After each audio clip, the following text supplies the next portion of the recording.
all connected, as they say, right? Of course, always. Always connected. How do we do this spotlight? On Zoom? I mean on iPad?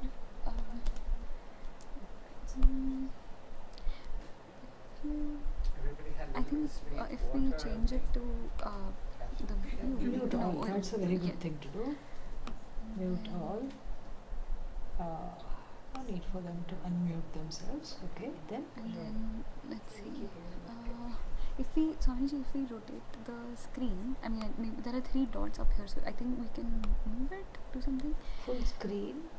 No, let's say no full screen. Okay. Then we And have. so if you Yeah. click on these dots here, And here the yeah, gallery participants- view, and then follow host. Speaker view, but somebody else could be speaking, you see? Yes. That's the problem. So let me. Everybody can hear. Yeah, if you click on your name under the Yeah, but it's not It's allowing not, me to it's do not that. allowing to spotlight. Soniji, if we change the Host, wait, host. yes, Maybe you're not the no. host. I am the host. Yes.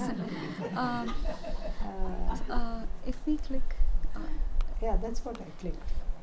okay, and there is another button which was showing all the no. Again, it keeps going to full Yeah. screen. No, that's okay, Soniji. We can leave that. And then here, yeah, I think here if I click this and do gallery view, and now if we Now we do this. Yeah. Now- Now we do. Now also it's not letting it. because It's not letting me do even now. Wait. First start video. yes, It's now not starting the video. Okay, There now we it go. is. It's start video. now I think if And we then it will allow. yes. Yeah.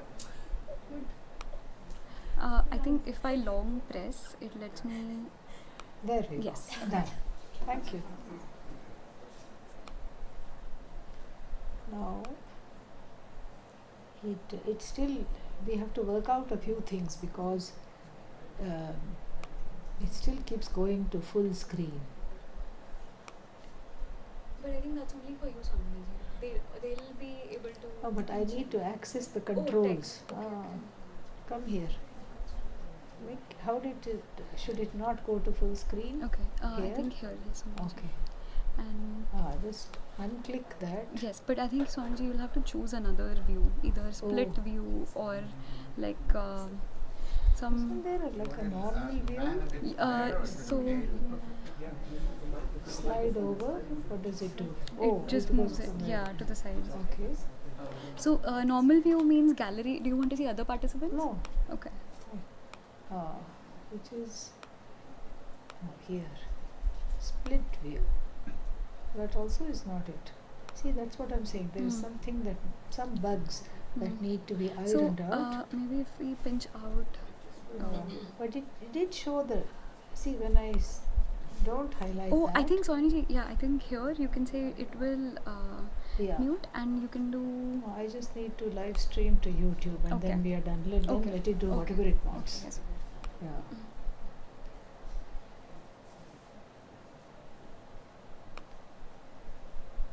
You have to be a techno swami these days. No other way. No other option. Thank you, Niyati, for your help.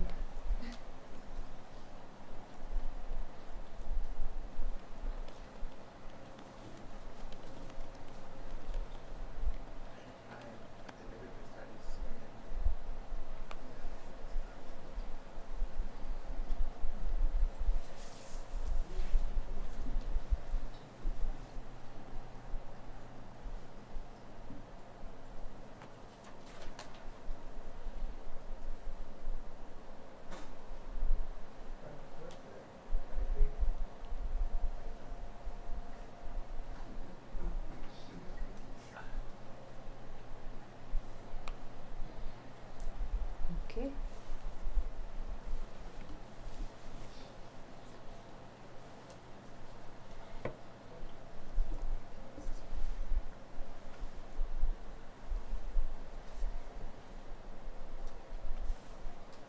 Ready?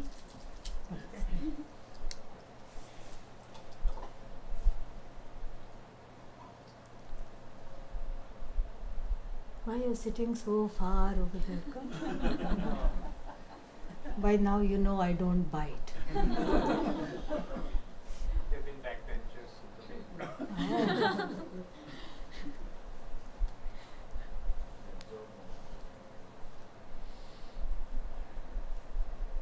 You started this? It's already going? This one? Yes. Okay. Om Sahana Bhavatu Sahanau Bhunaktu Saha Viryam Karavavahai Tejasvinavadhitamastu ma Vidvishavahai. Om Shanti Shanti Shanti. Namaste and welcome to one more satsang at dear Raj and Meera's place. Everybody likes to visit them. Yeah. Even if there is no satsang, we like to visit them. And when there is satsang, of course, we like to visit them. So, that is how they are. They are very welcoming and very happy when people gather. And that itself, I was telling Nancy on the way here, they are very happy to have people gather. And that's a wonderful quality. It's just wonderful to have that. So, today's topic is freedom from moha. Moha in English means what? Poha. No. Delusion. Okay. And so, in 1 hour, 1.5 hours, by the time we are through with this talk, everybody should be free from moha. Okay? That is the idea. Everybody should be free from delusion because it's a waste of time. Delusion is a total waste of time. Don't need it at all. And then it's nice to have a topic, and along with the topic, it's also nice to have a text from which it is informed, from which the talk is going to be informed, and upon which it is going to be based. What happened? Sorry, no, there's papers on the other side. Paper? Verses- the Ah, verses- paper. verse- Yes. Verses for you. Oh, this is a commentary. And the next page. Oh, next page. Okay. The other page. Ah, here it is. This is all you see. So we will take the famous Mayapanchakam. Because between Maya and Moha, there are many things that are common. Both are 2-syllabic words, both start with M, and both have the same effect on the jiva. So, Mayapanchakam is a delightful text. At some point in our lives, we have to study it thoroughly and fully. But today, we will only be doing the first verse in detail because, really speaking, the first verse is the gist of the entire thing. If we have time, I will just go briefly translating the other verses, but if not, don't worry about it. You got everything in the first verse itself. So, first, before we even get to the topic, we have to understand what is this delusion, what is this moha, and what is its connection to Maya. These two things we have to be very, very clear about. So the first thing we understand about moha, it comes from the root verb muh. Muh means to get derailed, to get distracted, and to get deluded. Muhyati. Fourth conjugation. It just happens. Muhyati. And it's almost like a verb that you don't do, it just happens. Muhyati means I got muhyami, muhyati, he, she, it got deluded. Okay. Got means what? See, Kriyapadam, any verb means you have a say over this. So suppose you have a say over the action, generally speaking. So I picked up the glasses. I put down the glasses. I am the karta, the actor. And then the Kriyapadam is what? Picked up. The verb is picked up, put down. These are the verbs. So I lifted this, I put this down, I go, I come, I am here, I am there, I eat, I drink, I sleep, I dream. Hopefully last two you are not going to do here. Okay. So now when we come to the question of delusion, there is no agency here. Yeah. There are certain verbs like that and they all come somehow in the fourth conjugation. Very interesting. Muhyati. Muhyati means got deluded. Oh, when did I get deluded? I don't know. It's nashyati, got destroyed. Nash, to get destroyed. Nashyati, muhyati. Certain things there is absolutely no agency, because if you take a poll anywhere in the whole world, doesn't have to be devout Vedantins from India, it could be anywhere in the whole world. You ask the person, would you like to get deluded? Yeah, what will they say? Would you like to delude yourself? No. The universal answer will be what? Not at all. I don't want to be deluded. So therefore, the root verb also goes in keeping with the language is extremely beautiful. The Sanskrit language is in keeping with the knowledge, is in keeping with the culture. We can go on and on, but I don't want to get detracted from this topic at hand. So the culture and the tradition and the knowledge and the language are all a package deal. Like no other language has the dual, right? Maybe Latin does. Does Latin have dual? Does anybody know? I don't think so, right? Dual is there. Why? Aham, I. Vayam, we could go we all. Tvam, you all, you. Suddenly we have you both, you all. I, we both, we all. What is this thing? This is again a nod to the duality in which we live. A nod to the empirical reality, the duality, the experienced duality, which ultimately is not real. But then it has to be reckoned, it has to be accounted for. So the dual in the verbs and in the nouns is a nod to Maya Shakti, because of whom that which is one appears as many.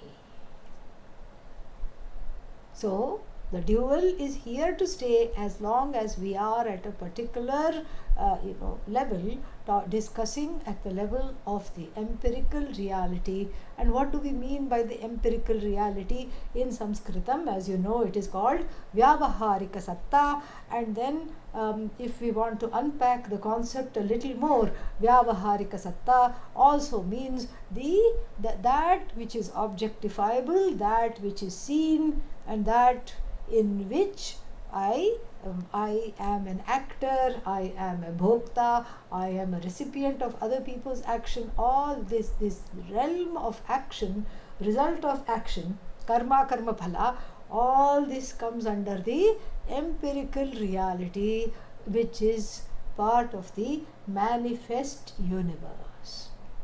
Manifest universe is equal to the empirical reality, where I can adjust something, do this, do that, go here, go there, eat, drink, all these things are possible. This is the empirical reality. And about this empirical reality, there is, if you are a Vedantin, if you are a seasoned Vedantin with some tadka and garam masala, nicely seasoned Vedantin, then you will not even think about the empirical reality. It is Jagataha Vismriti Prayaha. Means the Jagat is that which is more or less forgotten. So if you go to the Himalayas, if you go to some meditating Mahatmas and sit in front of him or her, Mataji, Babaji, whoever it is, and then you say, oh, I'm suffering from this, I'm having marital troubles, and I'm having what else, my children are not very conducive to me, and then I'm having a karma phala attack right now because I'm in Rahu Mahadasha or Shani Mahadasha or Ketu Mahadasha. These are the malefics, okay? Yeah, so Mahadasha means a long period where they control the what's its name? They control the karma phala is in their hands. The karma phala goes through these malefics. So now What do we have to do? So what will the Mahatma ji or the Baba ji or the Mata ji, what will they say? What karma phala? What karma? No, you know the Jagat. What Jagat? And let me also tell you that this is where we are headed. And in fact, this is correct. This is where we should be headed. Yeah. Otherwise, we get beheaded. Really, by the empirical reality, if we are not to be beheaded, we should be headed where? To getting that emotional maturity and to get that place of being where I am able to be in Paramarthika, the absolute reality. And what is this absolute reality? Only I matter. It's kind of nice. Yeah, nobody else matters. Only I matter. Really? Are you sure? Nobody else is there. Nobody else is there. But what about this person, that person? It's all you. As you can see, it takes a lot of growth. It takes a lot of maturity. It takes a lot. It takes more than just a desire to get there. It takes a lot of perseverance and the ability to suspend the strong preferences and prejudices in the form of raga and dvesha and to just be on our way. That is what it takes. It takes shravanam, shravanam, shravanam. When in doubt, shravan it out. This should be, this should be the thing. And even if you feel, I have listened, I have been studying Vedanta for 25 years. If you say that and if you still complain about one's life, if one complains, that means you have not listened enough. You have to listen, listen, listen. Like I told yesterday in the satsang, even the rock can become a Shivalinga, being constantly lulled by the river, undercurrents of the river. So the Shastra currents, first they give a shock, because that's why it's called current. Okay, the Shastra current gives a shock, wakes me out of the stupor of being wedded to duality, and then after that, slowly, like the waves that lash against the rock, the Shastra works on me and smooths out the personality so that I discover the person within. The personality is let go of, because everything that comes and goes is let go of in our growth here. But that's a far cry. There is still time to do that. Yes, we are doing our best. Yes, our best is also enough. We are doing, we are listening, we are part of an active Vedanta community, we have centers, we have organizations, we listen to gurus. All this is very, very important. At the same time, an awareness about this whole situation and where this is coming from and why this duality exists, etc., is also very, very important to understand. So these two realities, the first one, living in a manifest universe of people, events, situation, actions, reactions, responses, that is one reality that I live in as an embodied creature, as an embodied being. I can't expect everybody to behave as I like, and in fact, they are not going to behave as I like. How are they going to behave? Exactly as I don't like. Each and every person is going to do the opposite of what I want. This should be a given. This should be a given. This is a no-brainer. And so I can't control anybody. But I can control myself. I can manage myself. So therefore we go within, and this managing oneself, and what does this mean? Managing oneself takes on the form of preparing for this knowledge and takes on the form of karma yoga, letting go of the results of the actions, not focusing on the results of action, instead focusing on what? Inner growth, to be able to understand this teaching. That is what it is. And so therefore this big divide, the divide of being in Paramarthika Satta, when? In sleep. In sleep one is one with Ishvara, there is no divisions, no problems. everything goes to sleep. Your credit card debt has gone to sleep. Your mortgage payment not due at all. And then and all the rancor, resentment, fears, tears, everything that you felt in the course of the day, gone. That's why everybody loves to sleep. Even in Vedanta class, they will not miss a chance to go to sleep. And that is why it is very difficult to awaken. That is why the alarm industry has to come out with various more and more sophisticated alarms. Very, very sophisticated alarms we need. And it's just, I think I don't know if I told it here. Once I had gone to some meeting, some conference, arrived late, was shown the hotel room, and then I said, okay, good. It was a long day, long flight, everything. I said, good, let me go to sleep. And then I'm getting ready for bed. There's a knock on the door. And one lady comes in. She says, my name is so and so. I am your sleep specialist. I said, I don't need a specialist. I have managed for so many years without a specialist to go to sleep. She said, let me ask your sleep habits. I said, she said, we want you to get a good night's rest. I said, thank you. Yes, I also want the same. And politely I was saying, okay, I'll see you later. But she was not going anywhere. She came in, she said, please tell me, how do you go to sleep? I said, this is a very strange question. How do I go to sleep? What to say? I said, I just put my head on the pillow. That's all I do.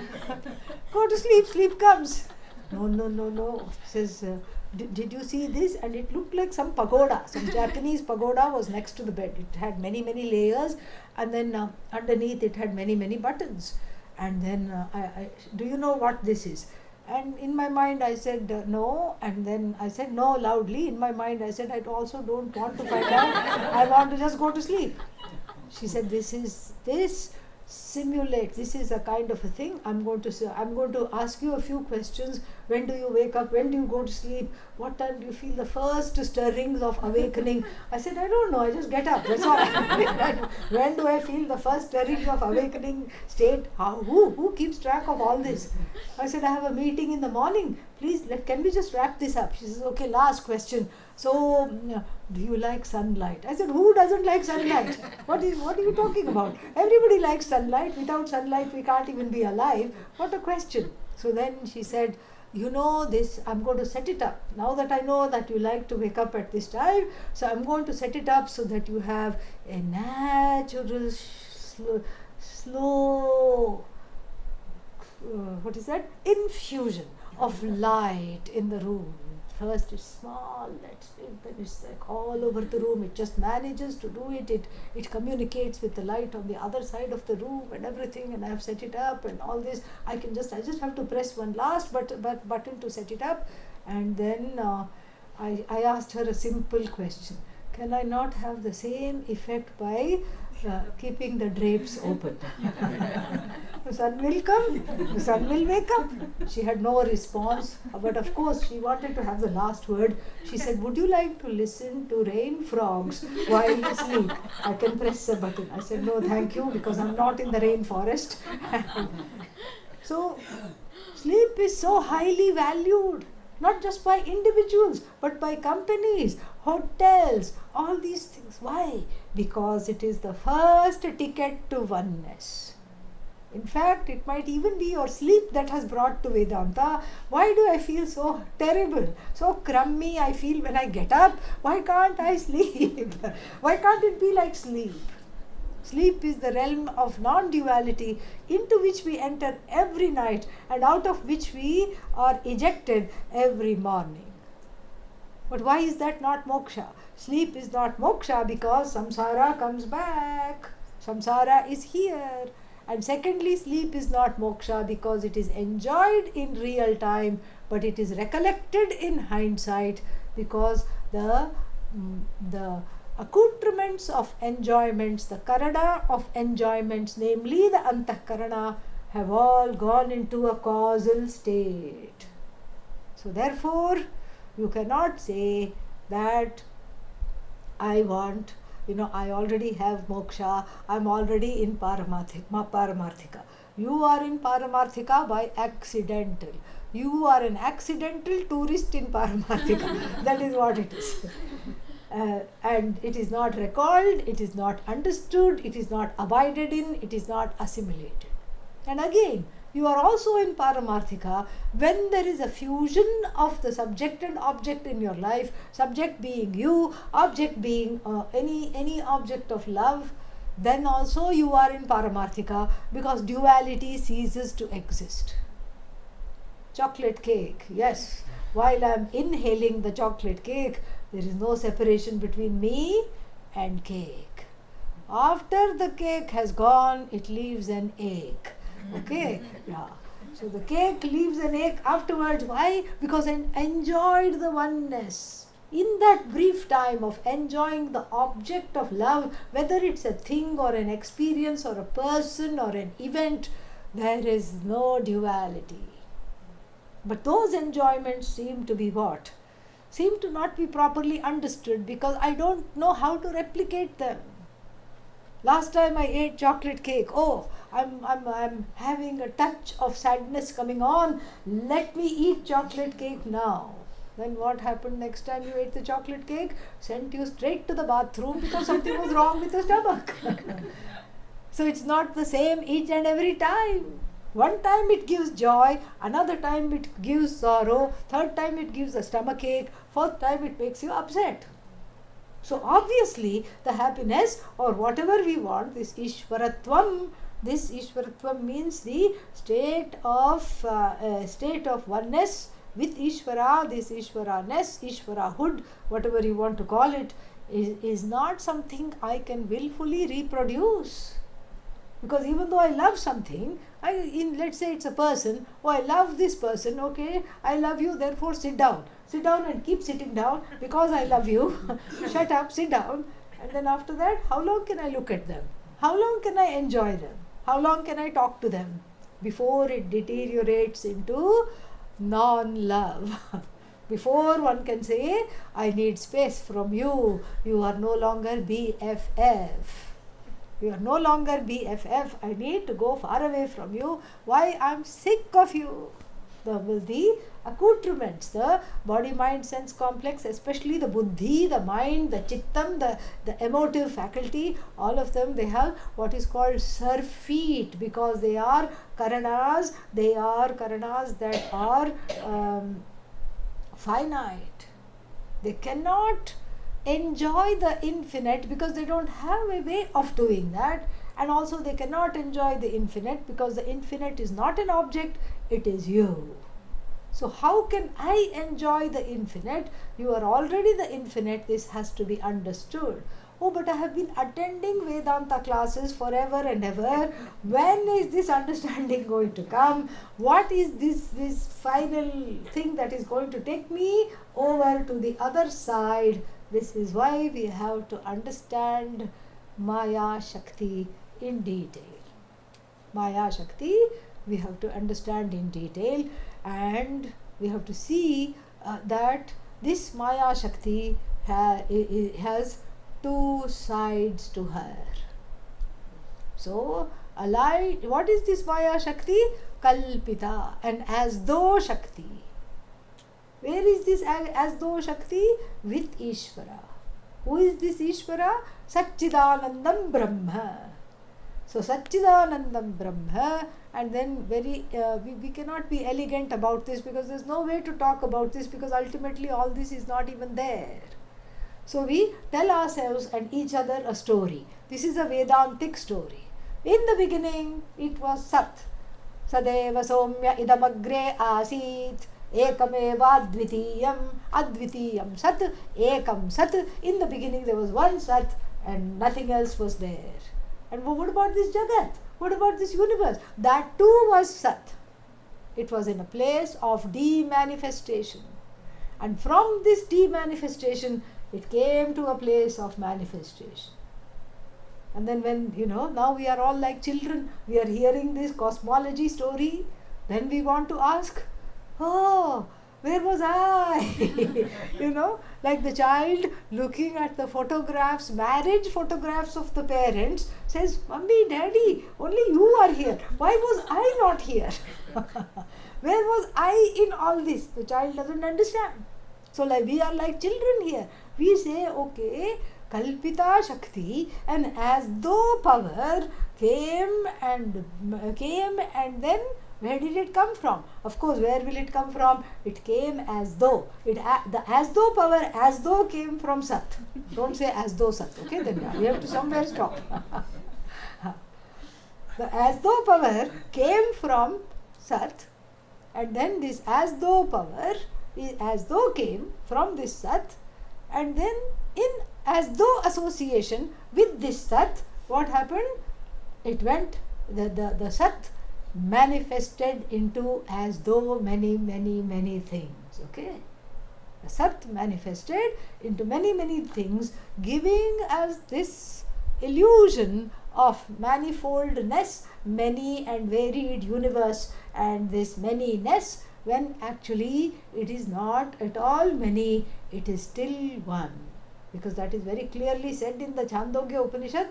Sadeva Somya idamagre asit ekameva dvitiyam, and then that Sat, what happened? It became many as though, and then in other Upanishads also, Bahusyam Prajayeya, all these words are there. The great being as though became many, and then after that what? The teaching is Tat Sat, that Sat, Sa Atma, that is you, Tvamasi Shvetaketu. Tat Sat Sa Atma Tvamasi Shvetaketu, Tat Tvamasi. So that Sat, the unmanifest Sat, is what you are. Okay, if everything is unmanifest, why I have to now sit and look at all this duality? Because you are in it in more ways than one. One is, in this duality, you don't wake up. When we wake up, like Adi Shankara might have woken up, in all this oneness. Sleeping is also oneness, waking up is also oneness. We don't wake up thinking, oh, I have to do this today at 10:30 I have to go to satsang. When you don't wake up with that thought, when you already are one with everything, and when you even if you have that thought, you recognize that thought to be what? As though. You recognize that thought to be as though, and when the as thoughness has pervaded the heart completely, then we don't need to worry about anything at all. Then we don't need to worry about the manifest universe. Then you can also be like the Mahatma who says, what Jagat? But till then we have to understand. And again, going back to the Chandogya Upanishad, what does the teacher here say to Shvetaketu? Shvetaketu's own daddy called Uddalaka is teaching him, and what does he say? That this Sat is like any particular thing in the universe you see, it has a particular cause. Ekena mritpindena sarvam mrinmayam vigyatam bhavati. If you examine one lump of clay, oh Shvetaketu, if you examine one lump of clay, you can understand the whole world of earthenware. You don't ask where did it come from. You know where it is. You can understand the entire world of earthenware by examining or inquiring into one lump of clay. You don't have to do PhD on each and every pot, each and every lid, each and every figurine made of clay. You know everything is from clay, and it is sustained by clay and goes back to clay. And then the other example that's given is gold and ornaments. At least the clay has to undergo a change by going into the kiln and then getting baked. Here, the ornament is non-separate from gold. The shine of the ornament belongs to gold, and the weight of the ornament belongs to gold. Mrittika ityeva satyam. Just like the clay and the gold are the truth of all clay objects and gold objects, similarly the Jagat, the Sat is the truth of the Jagat. This is what we have to understand. But somehow this knowledge does not go in, or rather it goes in one ear and boomerangs back to the teacher. Doesn't even go in through the other ear. Okay? The knowledge is safe with all the gurus. So therefore the teachers in the tradition are very, very kind to bring in the whole Maya Shakti only to take it out later. But why should I bring something in to take it out? Why should I bring something in to take it out?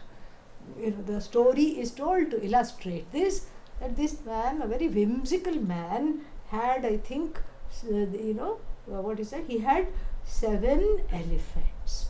All right. And then he had 3 children and 7 elephants. How to divide them equally? And he was a mathematician, big bore, because he just said 1/3 of the elephants will go to the elder one, and then 1/5 of the elephant will go to somebody else, and 1/6 of the elephant will go to somebody else. And then when they did the math, it was like 1/4 of one elephant, half of another elephant, and 1/5, 2/5 of another elephant. Obviously, you can't cut half a leg and then give. There is of no use. So the Kanchukiya means the chancellor, the person who was in charge of his estate, he was scratching his head. He was saying, what should I do? This is terrible. And the children were fighting amongst themselves. They said, if you can't give me the 7th elephant, I'll be very angry and I'll not speak to you both. And the middle one also said, no, I took care of the father when he was sick. So she said, I want the uncuttable elephant. It should come to me. And then the younger one said, oh, I always get hand-me-downs. I never get the fair share. The full elephant, the extra elephant which cannot be divided should come to me. And then what happened? One businessman was passing by and he heard this. And he said, I think you're having a problem. Yeah, of course we are having a problem. Yeah, this is not rocket science. We are having a problem. I think I'm able to help. How? Oh, thank God. God only has sent you in this form. How will you help? How about if I give you 1 elephant? Yes! Yippee! So I'll put my elephant into the pot. You do your math. And somehow, I'm very bad at mathematics, okay? But somehow they were able to do 1/3, 1/5 and 2/5 even with just the 7. After getting the 8th one, only they could calculate. And then after that, when all 7 elephants were accounted for properly without any cutting going on, then the businessman took back his elephant and said, "Tata." Maya Shakti is like that. We cannot reckon, we do not know how to live, we are going crazy, and we do not know how to deal with this duality. So Bhagavan gives one white elephant called Maya. We bring in Maya, we analyze her thoroughly, we enjoy her whenever we can, and then what do? Bye-bye. Yes. Ganpati Bappa Moria. Yeah. And don't come back next year, okay? That's all it is. So you bid goodbye to this white elephant called Maya Shakti. But first we have to bring it in, only to take it out. Only in Vedanta we can do this, okay? That's why all our loved ones think that we are slightly crazy. It's okay. It's a good crazy. It's all right. And we have each other, so no problem. Okay? We can be happy that we have each other. So, now we bring in, now that you know the rubric of what is happening, now I am going to bring in Maya Shakti by reading the first verse of the Maya Panchakam quintet. Alright. Nirupama Nitya Niramshake Apyakhande Maichiti Sarva Vikalpanadishunye Ghatayati Jagadisha Jiva Bhedam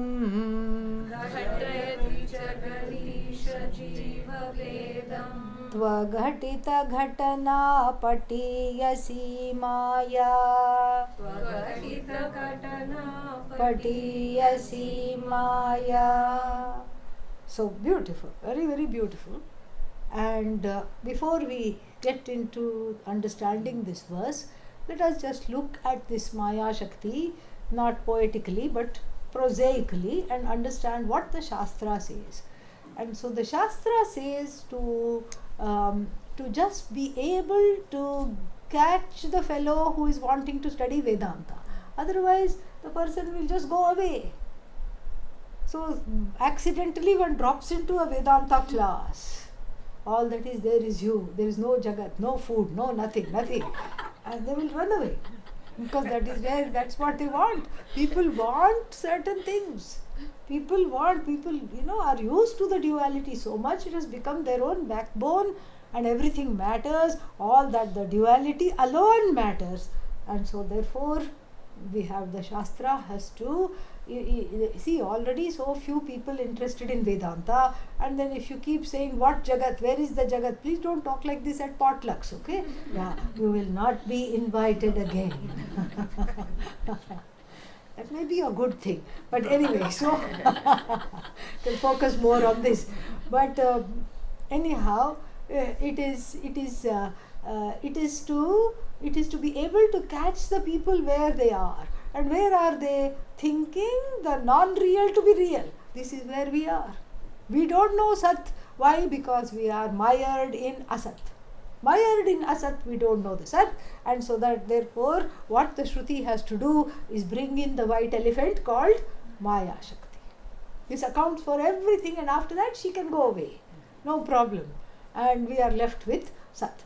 So now, it's a Kalpita Shakti, we talked about that already. It is an as though power. And where did this as though power come from? It has to come from Brahman alone, because everything came from Brahman. The whole Jagat, which is an as though Jagat, came from Brahman. Before the as though Jagat, the as though power to create the as though Jagat has also as though to come from Brahman. You please learn where to not say as though. Yeah, don't get into the role and say as though power has come from as though Brahman. No. Then we will become Buddhists immediately. Okay? Yeah. So if we are to retain this, we have to stop at Brahman. Brahman is my reality. It is the ultimate reality. It is the Paramarthika Satta. It is, in other words, the definition of me. I am this Brahman. And then, with the help of Maya Shakti, what happened? It created this, as though created, projected is better. Is as though projected, like even you project in your dream. It as though projected this entire universe of names and forms. But Maya Shakti did not create you. That's how you can overcome it. Why? Who created me? Nobody created you. Oh, I'm uncreated? Hello. Yes. Good morning. This is what I have to say. Of course you are uncreated. That is the Shastra. This is how we differ theologically from many other forces and many other religions, because this is the only theology, if we can call it that, in the Hindu tradition. We don't say the individual is a creation of the Lord. You are not a creature. Not only you, no dog, no cat, no sentient being is a creature. They are all jivas. Who are jivas? Ishvara. Jiva is non-separate from Ishvara. Then why do you call it jiva? Because of a small technicality. What is the technicality? Jiva complains, Ishvara does not complain. Small technicality. When you stop complaining, you will also be what? Ishvara. Yeah. That's why jiva. Jiva means, jivati means keeps on coming back like a bad penny in circulation, never goes out, keeps on coming back. Why? So many desires, so much karma. You see how we are making stone soup. You know the story of stone soup, right? Yeah. So somebody said we should feed the whole, went to this rich man and said you should do some good karma. He was very stingy. And he said, no, I can't do good karma, too expensive. You should feed the whole village. Absolutely not. Okay, at least give them soup. No, still too expensive. And the man says, I will help you make. All it needs is hot water and a nice washed, scrubbed stone. I'll make stone soup. Now everybody is interested. Everybody comes around the cauldron. Stone soup, stone soup, stone soup. Ooh, how are you going to make it? Nothing. Just, we just put the stone. The stone will do all the magic. Don't worry. And then he tastes it, pretends to taste it. It can use a little salt. Then the salt comes, and then the tamarind comes, and then the dal comes, and then everything comes. Then the vegetable comes, everything comes. And then he takes the stone and then washes it and gives it to the rich man. See, you can make inexpensive stone soup and you can get a good name in the society. This is what we are doing. We are doing stone soup. So first all that is there is Sat. And then slowly we say the next stopping point is what? Salt and pepper and a few masalas and everything. Those are our 5 elements. You throw in the 5 elements into this Brahman soup, and then what do we have? We have the main building brick of the whole entire universe. These are all models. This is a model. The 5 element is a model. That's why we are not hung up on this. In the Chandogya Upanishad, there are only 3 elements: earth, water and fire. That's all. Oh, did the Shruti make a mistake? Shruti does not make a mistake. It's so that you understand that the 5 elements is not the end all and be all of this teaching. The 5 element is a model. And so the 5 elements are there. From the 5 elements came this body. But the indweller of the body is always what? Sat Chit Ananda, Ishvara. The indweller of the body is Ishvara. This Ishvara with a sack. That's all. Ishvara with a sack. Ishvara with a funny thinking mind. Ishvara with all kinds of complaints. Ishvara who likes to gossip. Ishvara who likes to say, I am not enough. Ishvara with a head full of complexes. This is the Jiva. And likewise, we just are talking about the human jiva, but we have dogs, cats, all other animals, tigers, big cats, small cats, medium-sized cats, all these things, dogs, and then wolves, everything in that continuum we have. And this is how the cosmology, the creation cosmology talks about there being a hood for everybody, a jacket for everybody, into which that same Satchidananda is the filling. Yes. This, even our sweet dishes have this understanding. How we make modaks for Ganesha Chaturthi. And the modak is, bland flour. The flour is very bland. You just, roll it out. And then you have a lovely ball of calories, coconut, ghee, jaggery, sugar. And you put it inside and then you make a kind of a funny shape. You close it off. That's why it is a pinched shape. And depending upon the condition of your heart, you steam it or you fry it. Okay? And when we were children, you know what we used to do? We used to, when the parents were not looking, we used to open the skin and eat this inside thing and then throw away the skin, because the skin is boring. The skin is bland. The skin, I don't want the skin. Yeah, I want the inside of it.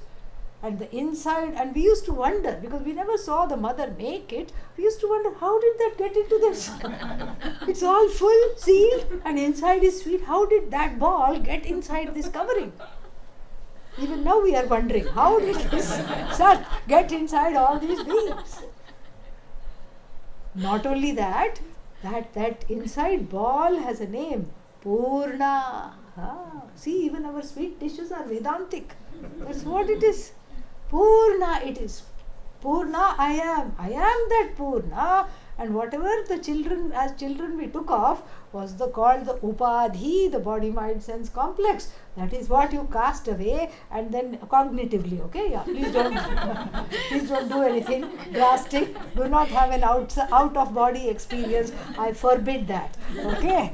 So, not in my time. And anyway, so then we have this Purna, that is Satchidananda, plus, and it's a value added plus, it's an as though plus, because the Purna makes the sweet dish. The Purna is because of the Purna the covering is. It's not that the covering is for the sake of, it's not that the Purna is of the sake of the covering. Covering is for the sake of Purna. This Purnam is what we chant at the end. Purnam Adaha, the cause is Purna. The effect in the form of all these upadhis are what? Purna. Purna, Purna, Purna, all the way. And this is what we have to understand, that out of these five elements which became the building block of the entire universe, the whole thing was as though projected, as though created, same Satchidananda, as though manifesting itself into many, and then everywhere Satchidananda, Satchidananda, Satchidananda, and this is called Swaswarupa Aparityagena Rupantarapattihi. Rupantarapattihi, changing into another form without giving up the essential form of Satchidananda. It's not that Satchidananda became tinier and tinier, like it spread itself too thin, like a bottle of jam, doing this over every slice of bread, and then it spread itself too thin, no more jam is left. No. Swarupa aparityagena. Aparityaga means not giving up the essential nature. Why? Because it is limitless. It cannot give it up. It cannot become small. It cannot become finite. This infinite, without giving its essential nature up, which is what Satyam Jnanam Anantam Sat Chit Ananda, it as though morphed into what? Many Namarupas. Many Namarupas. So living in this upadhi, there has to be a certain identification. So this Maya Shakti not only had the raw materials, she is in the form of the cause, Avyakta Parashakti, and then she is also Aparashakti in the form of the raw material, which does undergo change. The raw material undergoes change. That's why we keep aging. Otherwise we would not be aging. Raw material undergoes change, but what is in the raw material, so to speak, the upadhi, does not undergo any change at all. Does not undergo any change, and therefore what? So therefore we have to see that there are, in the creation cosmology, there is an unchanging truth, which is the truth of myself, and then there is a changing reality, which is this Jagat. If this much is understood, we can go further. And the next thing we have to understand is from the standpoint of this individual. So, from the standpoint of this individual, there has to be a certain identification with this body. No, I wish I was born disidentified with this body. Well, that would be very interesting. Yeah. It will be like that British woman who had some kind of a concussion and a stroke after that. Then when she recovered, the whole pain sensation went away. She could not feel her body at all. And therefore nobody could let her go outside by accident even, because she would break a bone and not know. She would just have another concussion and not know. She would just do something and not know, because there is no connection to the body. So the connection to the body must be there. And that too is a gift of Maya Shakti. Having created all these names and forms, Maya Shakti is who? Ishvara now. That Maya Shakti has now the power to project, the power to sustain, and the power to be the resolver of everything. So Maya Shakti has a new name. Brahman has a new name. What is that? Ishvara. This is Ishvara. And it's a as though plus, because what is really of concern for us is Ishvara. Maya Shakti is non-separate from Ishvara, so no problem at all. In fact, we worship Maya Shakti. Navaratri is coming. When is it? Navaratri is coming. 24th. Yeah, so it's coming. Soon it will come. In a couple of weeks, 3 weeks it will be here. And so 2-3 weeks. And so 9 days are saved for 9 different aspects of the Jagat, because 9 different ways of manifestation in the Jagat of the sacred feminine, because we need to know that and worship that, because we are in this reality. We cannot bypass this reality at all, not in the slightest bit. So therefore we have to be extremely present to see where is it that things go wrong. So first is that one is born, one is not born. What is born? Upadhi is born, body is born, mind is born, senses are born. And then the Maya Shakti has given a certain two kinds of identifications have been given. One is called Sahajatadatmya. This is all discussed in the second chapter of the Panchadashi. Sahajatadatmya means a natural connection with my body. So, if the mosquito bites you, I don't start scratching. Right? Yeah, oh, I am one being, I'm one with everybody. So if the mosquito bites you, I don't start scratching. If I fall down, you don't start crying. Why? Because this awareness is as though connected to this particular body, to this particular mind. I am aware of the body. I am the managing trustee of this body mind sense complex. I have to tell, oh, it is aching, stop that, don't do this. I have to tell the doctor. I have to tell the dentist that, oh, this is not comfortable. What are you doing? This is hurting. Dentist cannot tell. No matter, even if she or he has many, many degrees, the doctor, the health practitioner cannot tell you.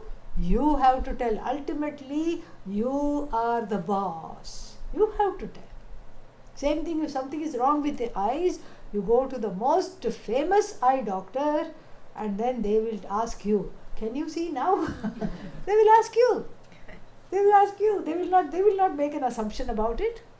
So you are the boss. You have the connection to the body mind sense complex, and that is what is called Sahajatadatmya. Then there is another kind of a connection to the body mind sense complex. What is that called? We are losing people. Is anything a problem? No. Yeah. Yeah, then come back. Please sit down. Yeah. I don't know what's going on, but please come and sit down. Yeah. So that is the first problem, and the second problem is this, that we have a first we have this body mind sense complex association called Sahaja Tadatmya. Then this Tadatmya, this identification is at the level of the body mind sense complex. Then if you start asking question, why am I in this particular body? Why do I have this kind of a mad mind? Why was I not born with the mind of a yogi? Why am I born with the mind of a bhogi? Why? If this question were to be asked, there is a second identification which is called what? Karmaja Tadatmya. An identification because of your own karma from the past. Karma is also like salt and pepper in the stone soup. It is not really there. Ultimately, it's not there. So, karmaja tadatmya, we bring in the karma there. Karma itself is a model. It's like the training wheels on a child's bicycle. To learn it to steer properly, to drive it properly, and after that the parents take it off. Similarly, karma and karma phala, result of action, etc., helps us to drive on the road of dharma properly. When we know how to do that, karma has no meaning. The jnani has no rules. Ko vidhihi, ko nishedhaha. This is the understanding. Karma has no meaning, karma phala has no meaning, papa has no meaning, punya has no meaning. Nothing has meaning. Absolutely nothing has meaning. And so therefore we have to understand this, and we have to keep sight of this at all times. We have to keep sight of this and see that these two associations are made by Maya Shakti. These two identifications. I identify as the karta, I identify with my actions, and then I know that there is sanchita karma, agami karma, prarabdha karma, all that is lying in wait for me. Prarabdha is being, what is the word for it? Is being completely exhausted as we speak. All this, I own up this karma. Temporarily, but however, I own up this karma, and then what happens? Then I go about my life, but I am totally deluded. Why? Because in owning up the body, mind, sense complex and owning up the karma, I take it to be real. Why? Atma Ajnanam is there. Because of Atma Ajnanam, I take it to be real, which leads us to the discussion of the third kind of karma. What is the third kind of tadatmya? Identification. The third kind of tadatmya is Brantija tadatmya, an identification born of delusion. This is why we study Vedanta, because that identification born of delusion only goes by the study of Vedanta, no other way. What if I close the nose? Nothing will happen. Yeah, you will be out of breath, that's all. Oxygen level will drop. Yeah. What if I touch the toes? You will have a svelte midline. That's all will happen. This Brantijat Tadatmya will not go. Will not go. This Maya creates Bhranti, we say, because we would like to complain and we like to blame somebody. Who creates the Bhranti? Did Maya come and say, come on, I'm creating Bhranti? No. Who is responsible for this Bhranti, for this Moha? Say it. Me, yes, not me, okay, yeah. Yeah, then people will take notes also. A Vedanta teacher is responsible for Bhranti, for my delusion. You yourself are responsible for this Bhranti. You are responsible. And so therefore, who has to remove it? You have to remove it. You have to be in a place of removing it. And so Maya therefore has two components. One is, she is Ishwari. The Ishwari component is there, and the other one is what? The delusional component is there. She who, again we are maligning Maya here. She who pulls the wool over my eyes. She who makes me confused. Why? Because instead of one, I am focusing on the many. And she who gives me Atma Ajnanam. She didn't give Atma Ajnanam. You were born in Atma Ajnanam. Why? Because you didn't take care of it in the last life. Okay? Yeah. Truth be told. Why didn't I take care of it in my last life? Because before that also you had life. When was my first life? There was no first life. What was that? Anadi. Anadi. Totally Anadi. Anadi means beginningless. Oh, I have been keeping on being born, beginninglessly? Yes. Oh, now I am depressed. Now I am totally depressed. I will be keeping on being born endlessly means what? Yes, you have been keeping on being born endlessly as though. What has been keeping on being born? Your body has been being born, your mind has been keeping on being born, your senses have been keeping on being born. You are ever unborn, never subject to death, never subject to birth. Na jayate mriyate va kadachit nayam bhutva bhavita va na bhuyah ajah nityah shashvatah puranah na hanyate hanyamane sharire. That which does not get destroyed when the body is destroyed, that which is never born never dies, that which is ajah ever unborn, nityah ever there, shashvatah unchanging, that which is not subject to illness, etc. Puranah, that which was there before, which is there now, and that which is, that is you. And that is the original tadatmya we have to get. We have to identify with this I as Satchidananda and not as this, the one that is having Ajnanam. So Ajnanam, how did it come? Where did it come? Because Ajnanam is what? I told you already. Jiva is Anadi, and the Jiva, Ajnanam infested Jiva is what? Also Anadi. If Jiva is Anadi, Ajnanam depending upon this Jiva is overcasting this Jiva is also what? Anadi. So that it is beginningless. But if it is beginningless, should we ask the question, is it endless? No need to, because it can be ended. It comes to an end in the wake of this teaching. In the wake of this knowledge, it comes to an end. But in the meanwhile, Maya creates a little havoc. And here the Mayapanchakam does not begin with Maya, because we don't want to give it the reality. We want to keep it on one side. Yes, we are going to discuss it, but in our own terms. So the teaching begins with the truth of oneself. Very beautiful. Nirupama means there is no second one like it. There is nothing unlike myself. There is nothing like the Atma. There is nothing unlike me. There is nothing like me. There is only me. Nirupama Nitya. Nitya means what? Nitya means always the same. Trikalepi tishtati iti sat.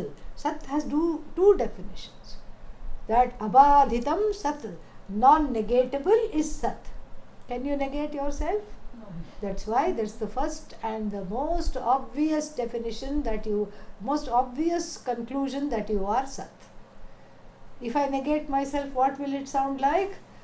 Don't look here, I'm not here. What will that sound like? Hmm? Yeah, it sounds like childish, really. And so, even when I say I am not, that which says I am not is. And then the next question comes, are you a sentient, conscious, awareful being? Yes. Okay, so you cannot negate yourself.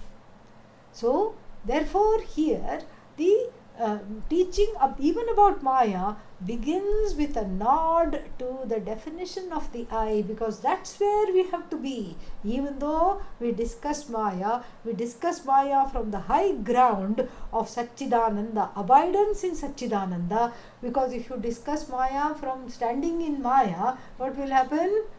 Confusion all around. Confusion everywhere. Complete confusion.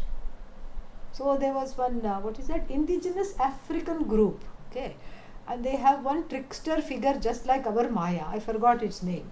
And so then they had a seminar on the trickster figure, all right. And the trickster figure does this, deludes us, goes here, goes there, all these things the trickster figure is doing. And then the trickster figure was going to be discussed in great detail. So they had a conference on the trickster figure.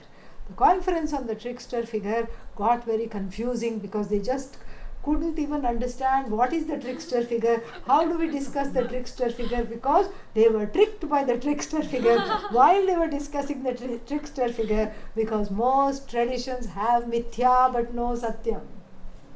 Buddhism, another very close example. Mithya is there, Maya is there, all this is illusion, delusion, whatever they may talk till the cows come home, but if there is no Satyam, Mithya becomes what? Satyam. This is the problem.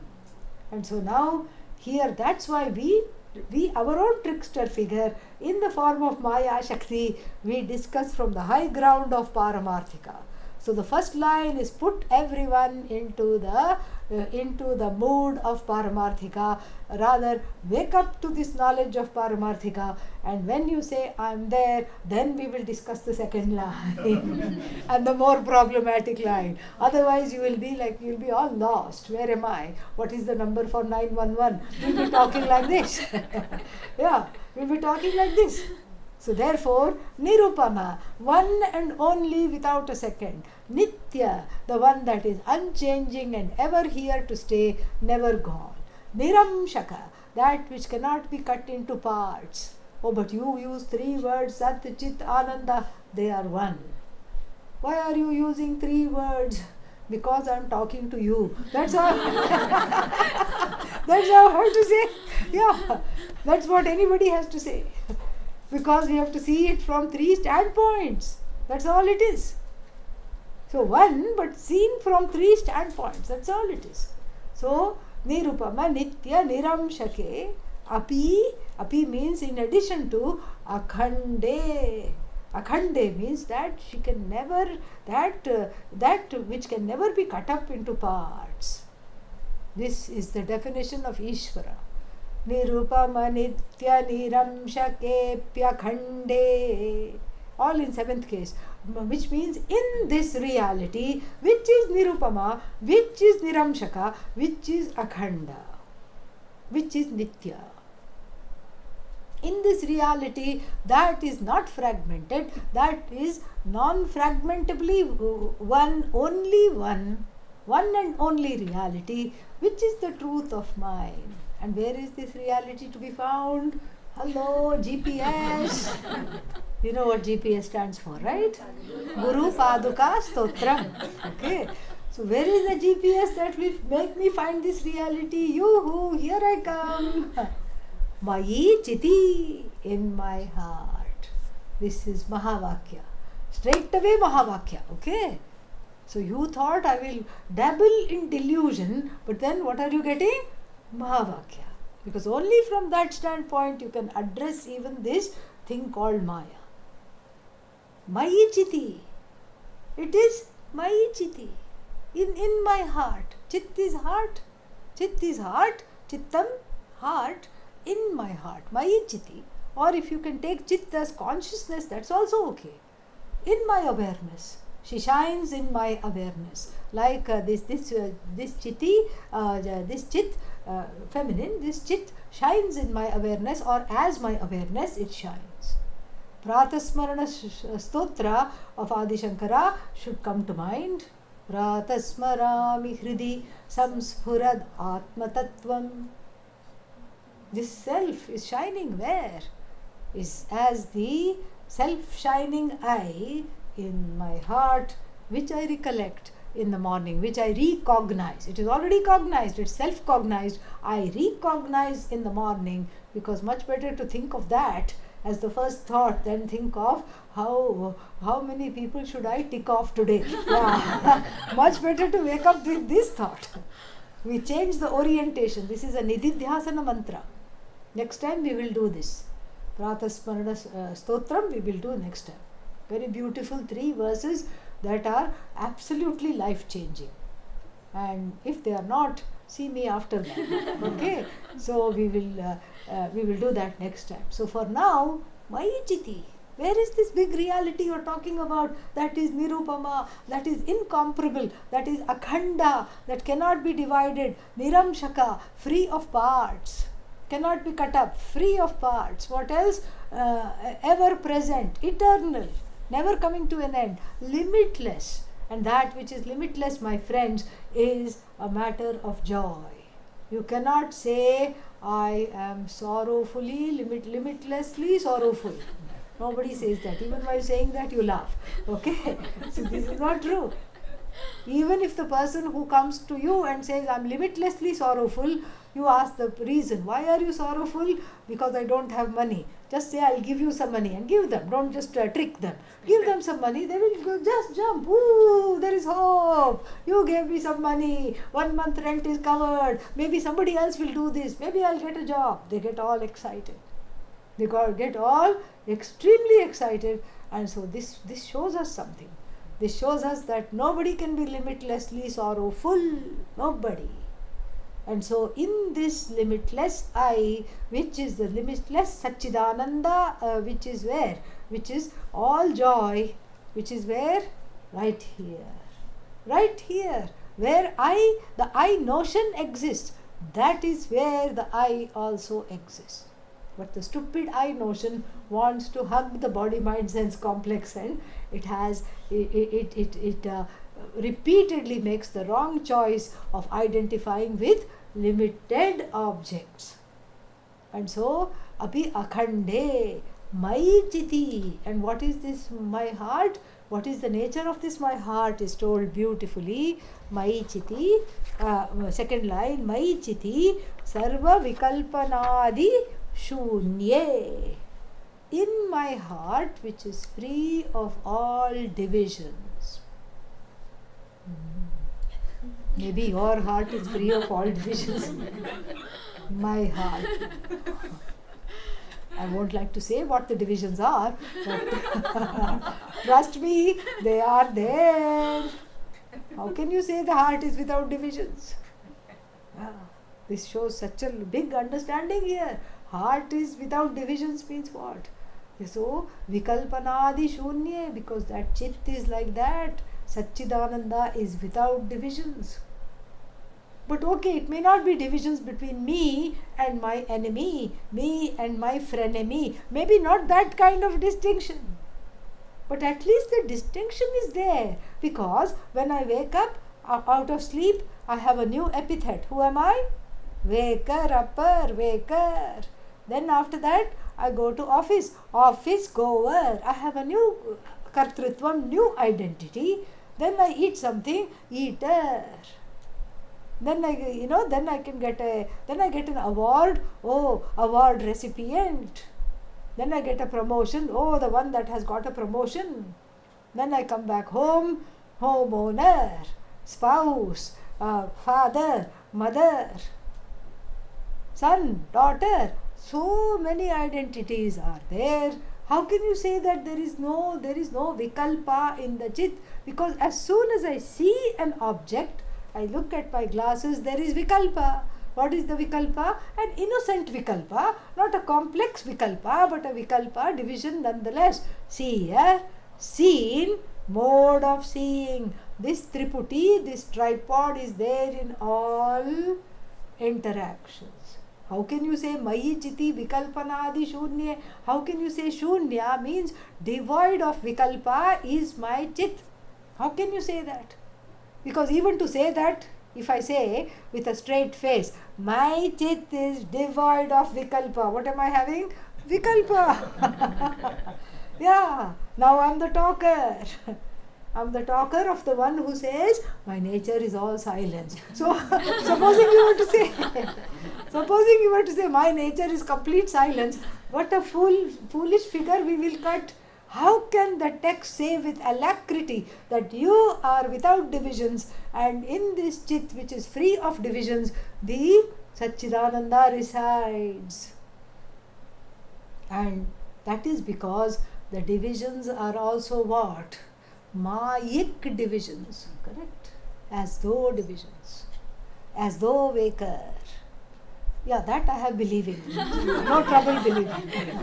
I go through the day like a zombie. I'm always an as though waker, as though sleeper, as though the one who is going to office, as though the one coming back. And even if I get seriously into meditation, dhyayati iva, and then, oh no, I got distracted. Lelayati iva. Everything is as though. These vikalpas are also as though. The only thing that is not as though is the me that doesn't know it to be as though. That's the only thing. That's why in my heart I sport these divisions, because I am divisionless. The divisions are as though. Seer, hearer, thinker is a superimposition upon that nirupama niramshaka. It's a superimposition upon that awareness, upon that consciousness, which is free of that superimposition. What kind of superimposition is it? As though superimposition upon that consciousness which is totally and entirely free of all superimpositions. And then what? The subject I is the I notion is a superimposition upon that consciousness. You add your own as though. Okay, yeah. I'm tired of saying as though. I'm as though tired of saying as though. So then on the other side, the object which I am looking at is also a superimposition, and as though superimposition upon that very consciousness which is free of all superimposition. And the mode that connects, the bridge that connects the subject and the object, in this case a means of knowledge, is also what? As though. As though seeing, as though hearing. And this Bhagavad Gita, we don't even need Upanishads. Bhagavad Gita, which is understudied and underestimated, has all of this. Pashyan, Shrinvan, Shwapan, Swashan, Visrujan, Grinhan, Unvishan, Nimishan api Navadvare Pure Dehi Naiva Kurvan Nakarayan Sukham Aste. The indweller of the nine orifice citadel, a citadel with 9 windows, the body with 9 apertures, Aste, sits comfortably without doing anything and without causing somebody else also to do, even while engaged in action, even while seeming to go from here, go to there. It is all mithya. Thanks to Maya Shakti. Thanks to Maya Shakti. Who is this Maya Shakti? Aghatita Ghatana Patiyasi. Patiyasi means clever one. Maya Shakti is very clever. So, it is the whole thing is Ishvara's bluff. Maya Shakti herself is Ishvara's bluff. And so here it's like a, like a foolish person's bluff lasts for one day. They can fool you for one day. Like a scammer. Fools you for one day, next day he is caught. Finished, gone. But a clever person's bluff can last a long time. Ishvara's bluff lasts as long as I don't have Vedanta. Once I have Vedanta, Ishvara's bluff is called. It is done and over with once and for all. Once and for all, Ishvara's bluff is called. See, I have given you a rhyme. Yeah. For the next poem, I have given you a rhyme. Yeah. So, Ishvara's bluff is called, effortlessly called. It's amazing. All I have to see is that which is beyond the divisions. And beyond the divisions sounds like a big word, but that which enforces, because of which the divisions are, which upholds and sustains all divisions, in itself divisionless.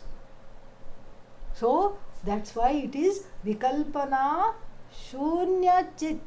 My chit, my chiti, my chit is what? In my chit, what is there? This self-effulgent consciousness in the form of Ishvara shines. And then what is this Ishvara? This Ishvara which is free, which is Akhanda, Nirupama, Niramshaka. This indweller shines, and this indweller is what I have to identify with. What am I identified with 99.9% of the time? Body. And you cry, one more wrinkle, one more gray. Yeah. Then you sit and cry. Mind, I'm afraid, I'm sad, I'm upset. You sit and cry. Oh, nobody loves me. Sit and cry. Whereas what is Satchidananda? All love. Love is a dynamic form of Ananda, I tell you. That is what it is. This is how so Vikalpana, Adi Padarth, all the other divisions are divisions of time. Past, present, future, and as those superimpositions of consciousness, division of space, inside the hall, outside the room, in the house, outside the house, in the body, outside the body, all just a spoof. And as those superimposition upon that consciousness which is Nirupama, Niramshaka, and then what else? This Akhanda, and this, and what Nirupama? Nitya. This is what it is, this eternal, never-ending consciousness I am, as though in a body-mind-sense complex, as though right here, right now. And then Mai Chiti Vikalpanadi Shunye. And then what does this Maya do? Mischief maker. What does she do? Ghatayati, makes mischief.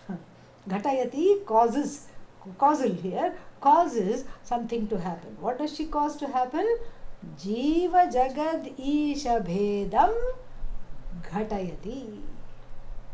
Makes there to be a division between Jiva and Jiva. And even in one Jiva, so many splits. The knower and the doer are split. I say one thing and I do something else all the time. And then between Jiva and Jiva, split. That's why you say, I don't like this one, I don't like that one. This one is too much, that one is too less. And then Jiva split. Inside Jiva split. Jiva Jagat split. We talked about a little bit yesterday. Jiva Jagat split means I don't see what effect I am having on the environment. I don't see what effect I am having. I pollute everything mindlessly. And then Om Plastikaya Namaha. That is my mantra. This is what I do. I have no social responsibility. I have ecological responsibility zero. I pollute everything, even though knowing full well that if I pollute the water, I have to drink it, or my children have to drink it, my great-grandchildren have to drink it. I have no such responsibility. So Jiva Jagat Bheda, there is a division, there is a wall between me and the Jagat. I don't know, I think the Jagat is to be, what is that called? Catch, kill, eat mentality. Some Caesar, I think Caesar, Julius said, I came, I saw, I conquered. Bad boy. Because he said, set this in motion, and then it tapped into everybody's desire. You go, you see, you conquer. That's why he's called Caesar. S-E-I-Z-E. Kept seizing everything. So, this is where we have to understand, we have to see the problem here. The problem is that this Jiva Jiva Bheda, Jiva Jagat Bheda, and then finally what? Jiva Ishvarayoho Bheda. Who is Ishvara? Where is this Ishvara? Why this Ishvara? What is wrong with this Ishvara? All these things we have to really understand this. And Ishvara not being locally available and Ishvara being depicted in every religion as all powerful, the Jiva adds one more complex to their cap. Already the cap is full of complexes, but the complexes have no cap. So one more complex is added. What is that? Jiva is out to get me. Yeah. Ishvara is out to get me. Jagat is out to get me. And who is this Ishvara? Who controls the other Jivas and the Jagat? So therefore, ultimately, who is out to get me? Ishvara is out to get me. This is a psychological problem, not a material problem, not an empirical problem. It's a psychological problem of authority issues in one's life. In one's life, there are authority figures, mother, father. I call them primary caregivers. Yeah. So, the primary caregivers not understanding them, not able to relate with them because you are a small child. What do you know? You are dependent on the parents or whoever is in replacing the parents, foster parents, uncles, aunts, whoever they may be. You are dependent on them. And the parents may be the best parents in the whole yuga, but they are not good enough. Why? Because they are fallible. Parents are fallible. And then, the mother can just drop the baby down the stairs, boing, boing, boing, finished, it's gone. And then it wakes up, it comes to, everything is fine, it cries, it's comforted, but that memory, see, even at the level of the body memory, cellular memory, that cellular memory is there somewhere repressed. And it affects everything. It affects interpersonal relationships. Perhaps if it affects the fear of heights has come from that. So many things. We can go on and on. Father, loving but inconsistent. Then again there is an issue of trust. I can't trust this person. And it comes in any kind of a trusting relationship. If you form, these kinds of trust issues come. I cannot trust you. Why? Because you may leave me. You may be wrong to me. You may betray me. The betrayal is not happening now. The betrayal happened a long time ago in the child's mind. This is what has to be healed. This is what has to be healed. And until and unless this inner division and the authority issues are not healed, we cannot transcend this Jiva Ishvara Bheda. No, but I want only Brahman. I don't want to deal with Ishvara. That's why you see Buddhism is very popular, because there is no Ishvara there. You just sit, watch the mind, watch the body, watch a few people and then come back. That's all it is. Yeah, that's why it's so popular in the West. Because we don't want to deal with our authority issues. Nothing wrong in watching the mind body. That's a different issue. That's a totally different thing. But this culture, this tradition, this knowledge is so sacred and special because it makes you go through the same hurt which has kept you at bay and kept you small, kept you in place, just treading water in place. This knowledge alone can unleash fully the creative potential. Otherwise, we are just mimicking, doing a few things. Origami, making one paper crane. That's all we are doing. Yeah. Even that I cannot do. Okay. Yeah. That's all we are sitting and doing. That's all we are doing. We are just treading water, waiting for something. We know that we are capable of big things. The biggest thing is to get this knowledge, of course. But even on the relative level, why do you have this particular upadhi? What is your purpose in life? What has to come through you? Even that we do not allow because we do not let ourselves heal from this authority issue. We are not ready to bring Ishvara into our lives. Ishvara, I told you, is like the white elephant. You bring it in and then after that you don't need it anymore. But you have to go through the process. No, I'm still not convinced. I want only Brahman. I will wait for Pralaya. Pralaya means what? Dissolution. In between the yugas there is complete. Nothing is there. Only Ishvara is there in a latent form. Maya is there in latent form. Well, what about me? You are also there in latent form. It's a swimmy oneness. Okay. So yeah, I'll wait for that and I'll get my knowledge. Keep on dreaming. That's all I have to say. Because where is the you? You are not there as you are now. And complexes are not there. They have also gone to sleep. Where will you find a guru? Guru is also swimming. Swimming in this ocean of non-separate, non-manifest oneness, unmanifest oneness. Where is the Shastra, the book, the Mayapanchakam is also swimming in this unmanifest sea of oneness. How will you understand this? Only in this body, in the human body alone you can understand it. No, I want to become Devata. Devata doesn't have problems, okay? Even though Indra is shown to be a student and all in the Upanishads, that is just to show us that even the Devas have to be enlightened in the same exact way as ourselves. They don't have like a certificate of enlightenment with a seal. No. You have to do this. You have to do this, and for that, so Kalayati Jiva Jagad Isha Bhedam, it says in the second line, and then the chorus comes. What is that? Aghatita Ghatana Patiyasi Maya. So she has as though created this division between Jiva, between Ishvara, between myself, between the Jagat. And so this Ishvara has created this. As it were, Ishvara, Ishvari, they are all one. And so therefore, what kind of a split do I heal first? Can you heal the Jiva split? Can you go to 8 billion Jivas and say, you and I are one? The division is as though, see, my body and your body are all same 5 elements, same blood, same bones. Can you tell that to each and every person? Not possible. And Jiva Jagat Bheda also. Jagat also, you cannot go kiss every corner of the Jagat and proclaim your oneness. First of all, it is Jada. It will not even understand. It is insentient. So where do you go? You go to the source of everything. You go to the source of the Ajnanam. You go to the source of the Jiva. You go to the source of the Jagat, which is what? Ishvara. And therefore here we have a beautiful step by step from KG to PhD, we have a wonderful treatise of enlightenment. It is amazing. What is KG? Ishta Devata.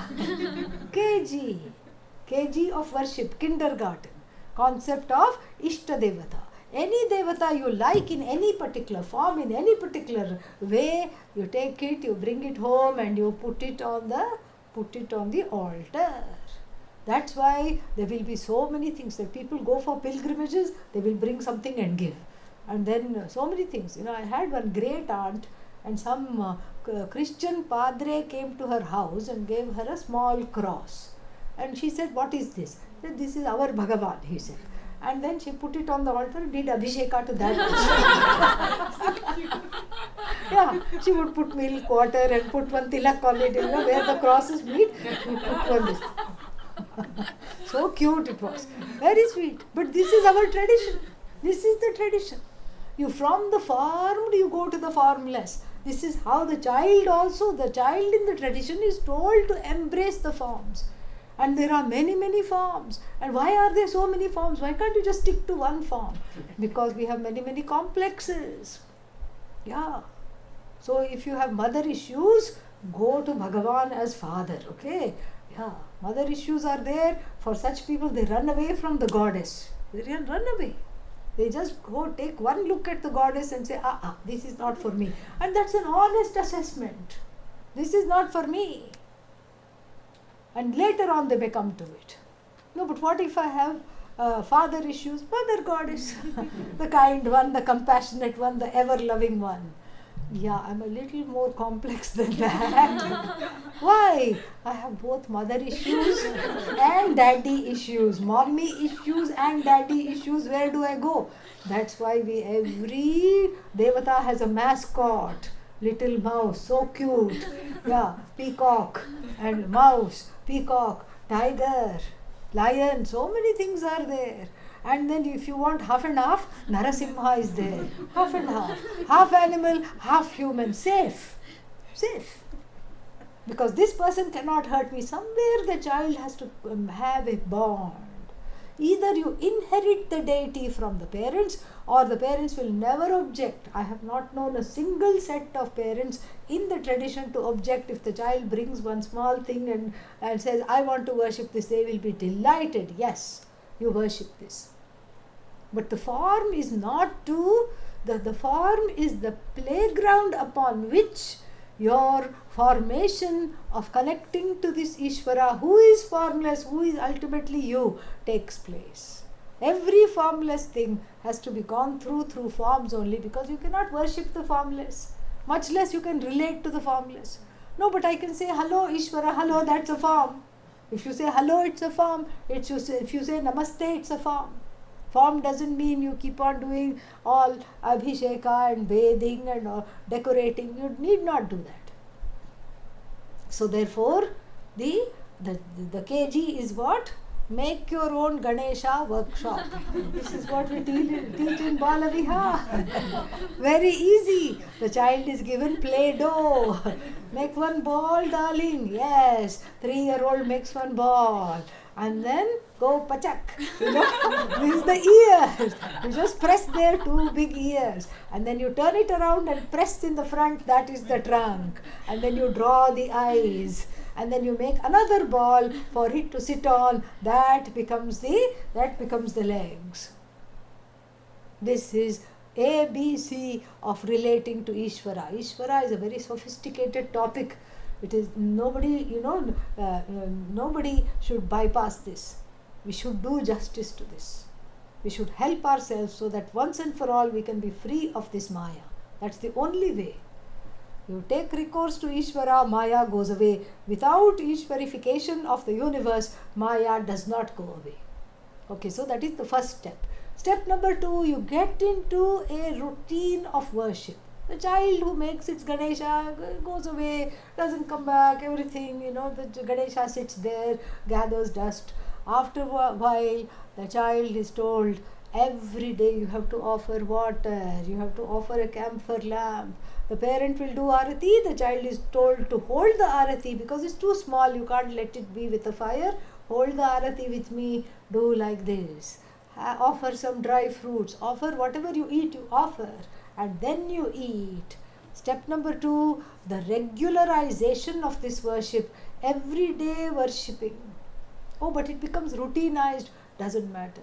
Doesn't matter if it becomes routinized. It's a much better routine to have than getting up in the morning and looking for coffee. Okay, this is a much better routine to have. And it becomes routinized. I get bored. Then then the third step. That means you're ready for the third step.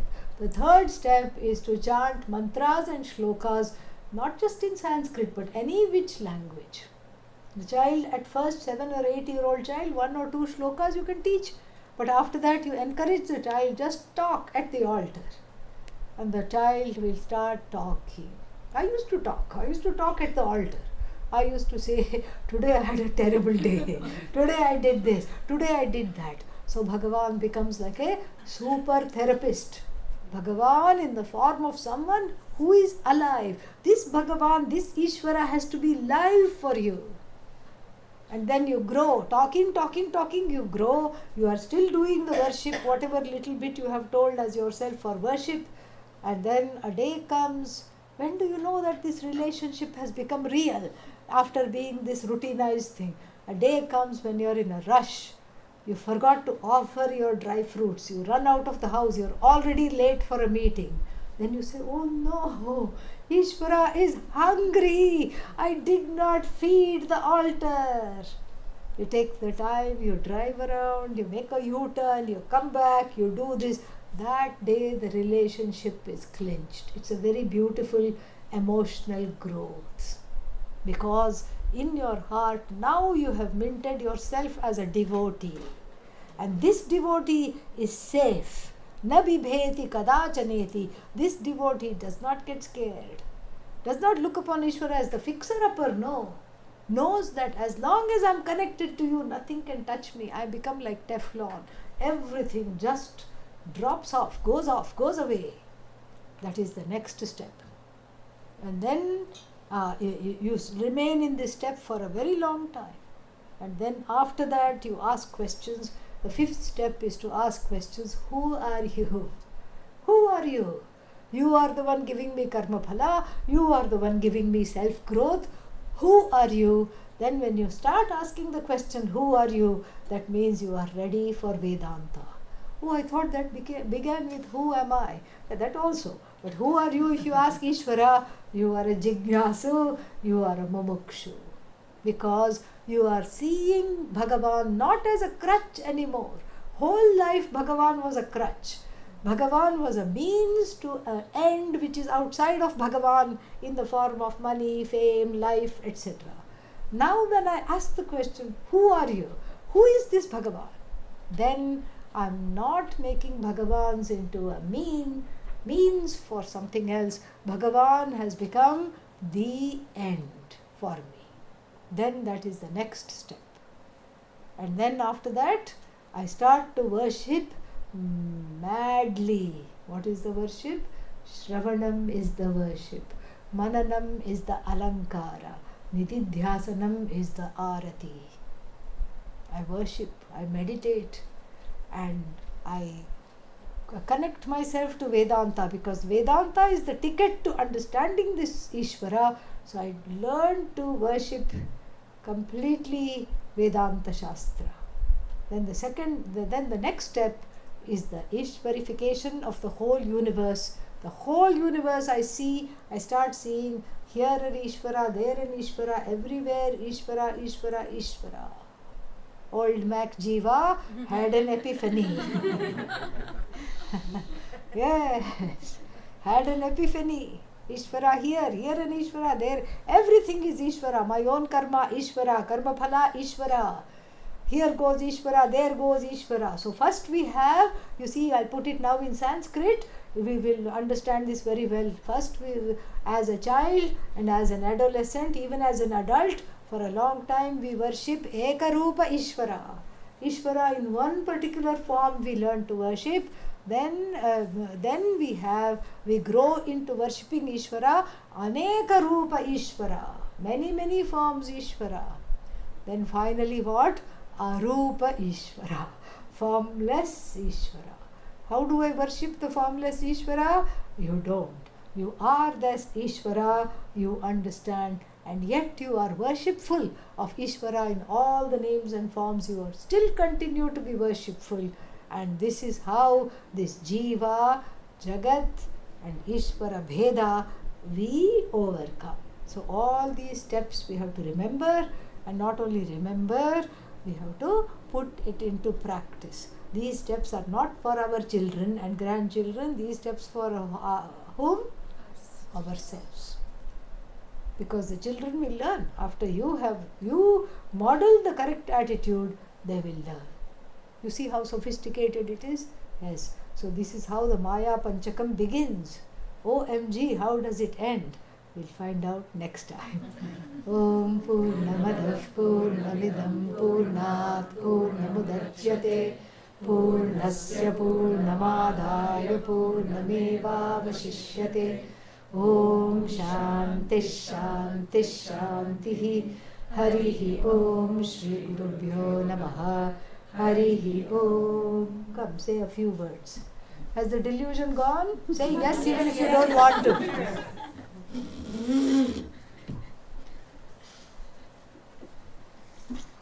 Thank you, Swamiji, for such a wonderful and enlightening talk on Maya. This is something that I'm sure everybody has benefited from. We all need to have this kind of discussion, and we need to be able to understand the process. So we're very grateful to you for this so precious knowledge, and I feel it's touched everyone. I know it's definitely touched me, and I'm so grateful to you. Thank you so much. I'm glad everybody was here and could enjoy this wonderful time with us. So, thank you. Any very one or much. two questions? Do we have time for one or two questions? Oh, yes, Okay. absolutely. All Yes, right. yes. Any questions? Yes. Why did Ishvara create the Maya Shakti? Ishvara did not create the Maya Shakti. There is no Maya Shakti. As though. Yeah. Any other questions? I have a question. How long to stay in each step?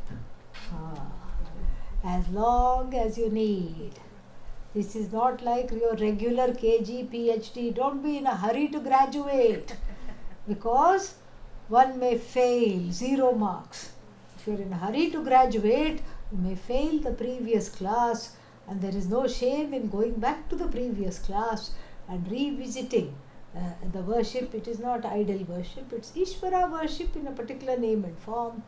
So go back to that, stay in the stage, in your own stage, wherever you are at, you will know, stay there as long as is needed before proceeding to the other one. And having said that, I will say, please also proceed to the other one. Don't overstay the stage. Yeah. Don't say, I'm still playing with balloons. Yes. But you are 72. Doesn't matter. I still am 2 years old. I like balloons. This is what I was given when I was 2. I'm going to be playing. At some point, you have to let it go. And to let the crutch go is a great, great act of self-growth. You let the crutch go. You don't let Ishvara go. You let the crutch called Ishvara go.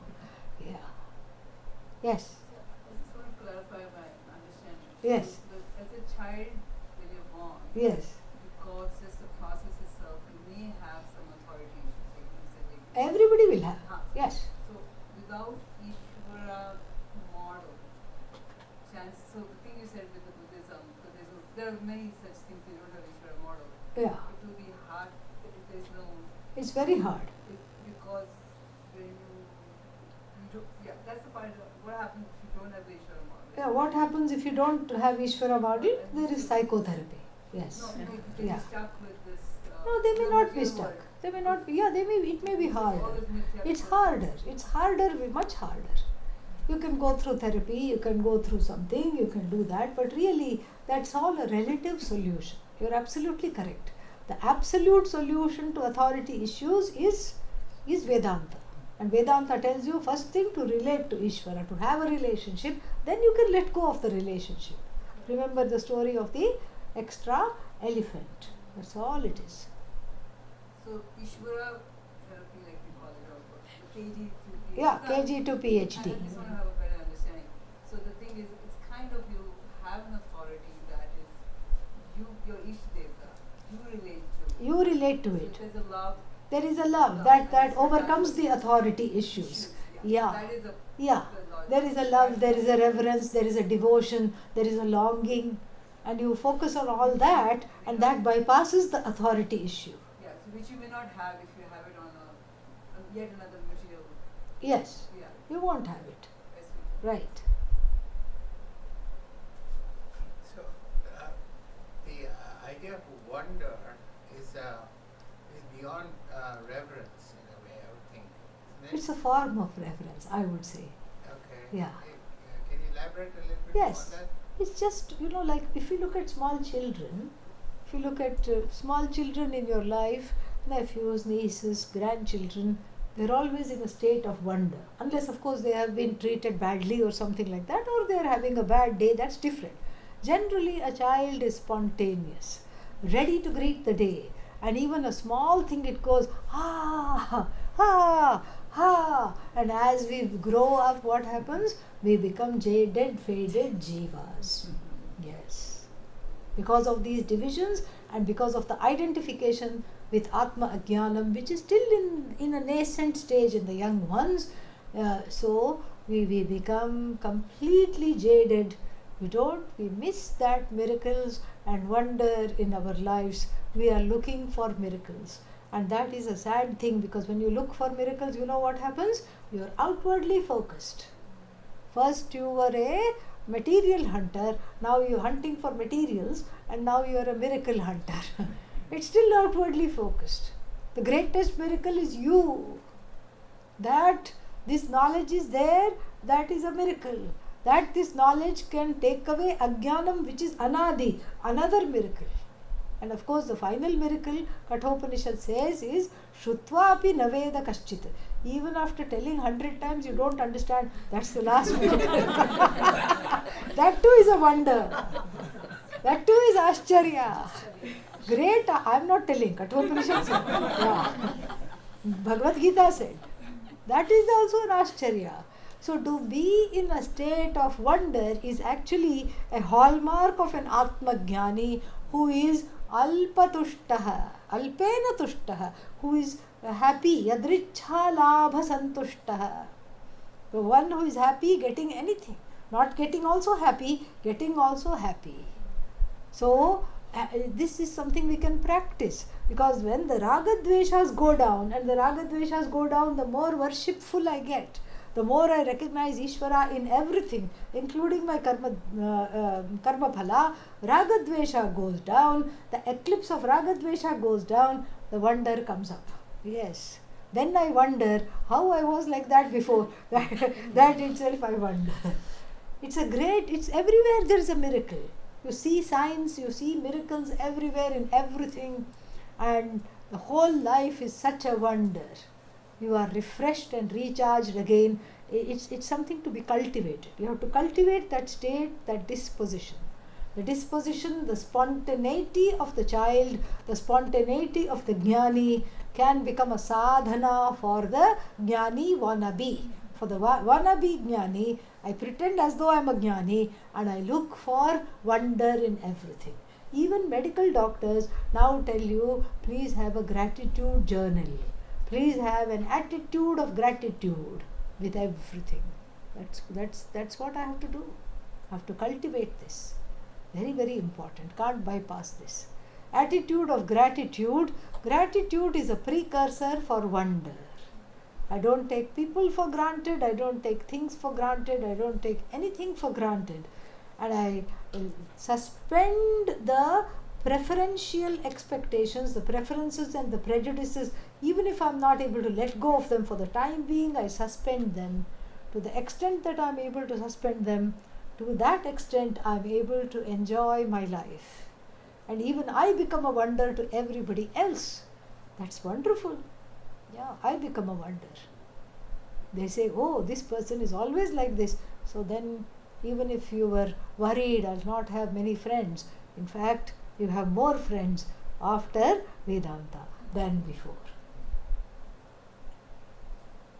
Just to follow up on this, the attitude of questioning, because part of it is vichara, right? Vichara, So yes. between the vichara, Yeah, when should it turn into wonder? yeah. Is an interesting point. Yeah, that's Otherwise actually a very good question. Self-enquiry, and you inquire, what is this jiva, what is this jagat, what is this Ishvara?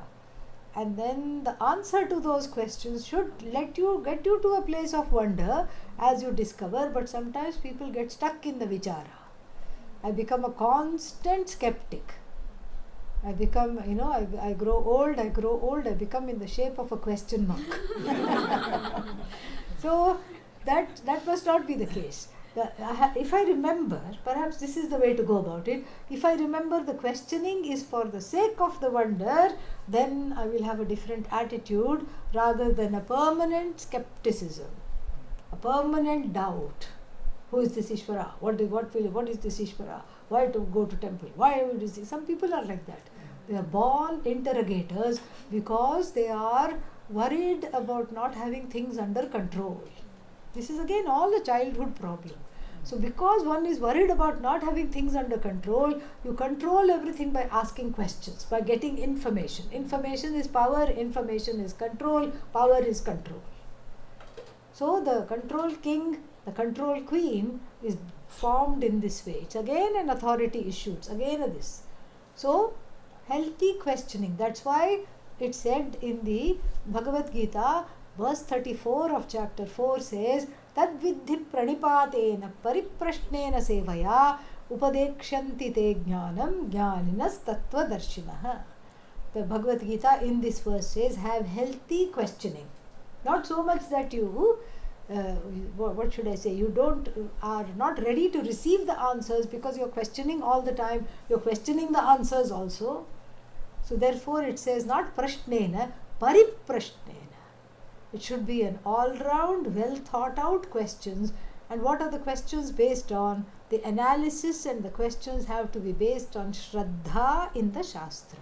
When there is reverence and love for the Shastra, Shraddha is there, devotion is there, then the questioning does not turn into becoming a thing in itself which reproduces itself.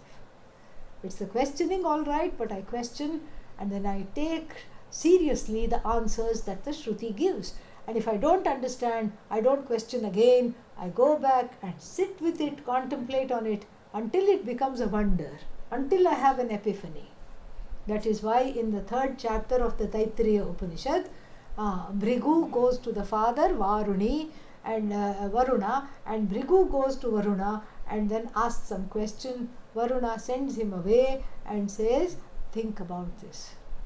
Vijignyasasva, desire to know this and meditate on this, contemplate on this, and then only the wonder will come. If the wonder does not come, go back to Shravanam with total reverence. If the wonder still does not come, go back to Ishvara. Ask Ishvara to give you the wonder. Okay?